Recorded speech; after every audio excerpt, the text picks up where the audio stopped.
Love Island's Rosie Williams wants to have the last word on the lingerie photoshoot that had everyone talking earlier this week.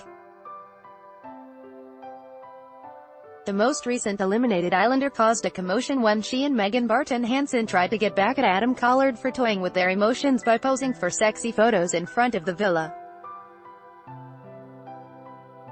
Some accused Rosie of hypocrisy since she'd called out Georgia Steele's attention-seeking days earlier for playing pranks with the guys, while others defended the girls' right to celebrate their bodies.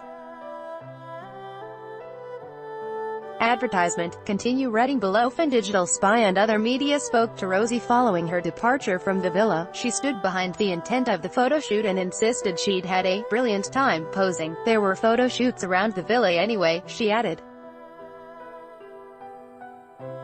We call ourselves the blonde and brunette dream team, me and Megan. So, when another blonde and brunette came in, we needed to mark our territory. And what a better way to do it. Rosie was less effusive about Adam's reaction, since he crudely dismissed the photos as the most off-putting thing in the world, in his confessional.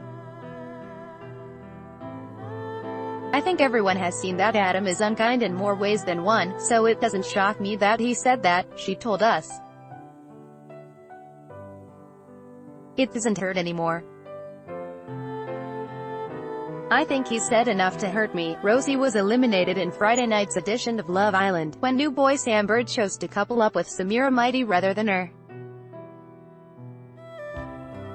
Love Island airs new episodes Sunday through Friday at 9 p.m. on ITV2, with Caroline Flack hosting the weekly Hot List recap show on Saturdays at 9 p.m. Want up to the minute entertainment news and features? Just hit like on our Digital Spy Facebook page and follow on our @Digital Spy Instagram and Twitter account.